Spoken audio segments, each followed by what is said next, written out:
یہ معلوم ہوتا ہے کہ اللہ کے نبی کے اوپر جان تو قربان کر سکتے ہیں، لیکن اللہ کے نبی کی بات پر ہم عمل نہیں کر سکتے، اللہ کے نبی کی بات پر ہم عمل نہ کر رہے ہیں، اللہ کے نبی کی بات پر ہم نہ چل رہے ہیں، اللہ کے نبی کی پیروی نہیں کر رہے ہیں۔ اگر ہم اور آپ اگر اللہ کے نبی کی پیروی کر رہے ہوتے تو آج یہ جہیز کی لعنت ہمارے یہاں پہ نہیں ہوتی۔ آج ہمارے اوپر ہم جو جہیز کی لعنتیں آ رہی ہیں وہ جہیز کی لعنتیں نہیں آتی۔ آج جب ایک بیٹی کے باپ کا جب کلیجہ چھلی ہوتا ہے تو اس بیٹی کے باپ کے کلیجے سے جو بددعائیں نکلتی ہیں وہ بددعائیں جا کر کے پوچھو، اس بیٹی کے باپ سے جا کر کے پتہ کرو اس کے دل میں کیا گزرتا ہوگا، وہ کیا سوچ رہا ہوگا، اس کے آنکھوں میں آنسو آتے ہوں گے۔ آپ دیکھتے ہوں گے کہ ایک بیٹی کا جب باپ آتا ہے نا اپنی بیٹی کو بہانے کے لیے تو اس بیٹی کے باپ کے آپ کا بدن پہ نئے کپڑے نہیں دیکھ رہے ہوں گے۔ وہ سارے شادی کے گھروں میں سارے لوگوں کے لیے تو کپڑے لیتے ہیں، نئے نئے کپڑے لیتے ہیں۔ آپ دیکھیے اس بیٹی کے باپ کے بدن پہ وہ پھٹا ہوا کپڑا، کوئی پرانی قمیص رہتی ہے، کوئی پرانے پاجامے رہتے ہیں، وہ پرانے پینٹ رہتے ہیں۔ آپ کے دل میں ذرہ برابر یہ خیال نہیں آتا کہ نبی نے تو کہا تھا کہ بیٹیاں گھر کی رحمت ہے۔ بیٹیاں آپ اب یہ بتائیے کہ ایک باپ آپ کو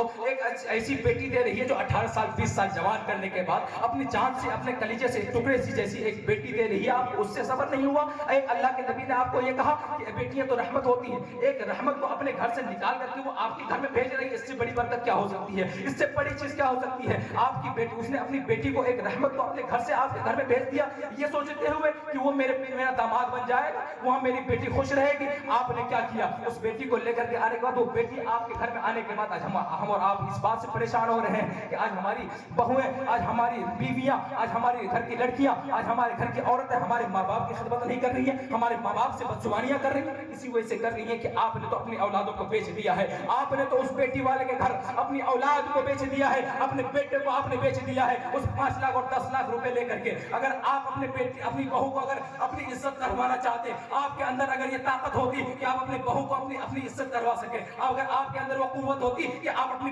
بہو کے ذریعے اپنی عزت کروا لیں، تو آپ سب سے پہلے آپ تو جہیز کا مطالبہ نہیں کرتے، آپ سب سے پہلے آپ کے پاس جہیز کی لعنت جیسی چیز آپ کے ذہن میں گردش نہیں کرتی، آپ اپنے اس جہیز کے بارے میں آپ سوچے نہیں ہوتے، آپ کے دل میں یہ خیال نہیں آیا کہ آج میں بیٹی سے جہیز مانگ رہا ہوں۔ اسی وجہ سے تو کسی شاعر نے کیا ہی خوب کہا ہے کہ کبھی گڈا خرید کر اور کبھی گڑیا خرید کر، جاری ہے دوستو اب بھی تجارت کا سلسلہ، میں دے رہا ہوں بیٹی کو دلہا۔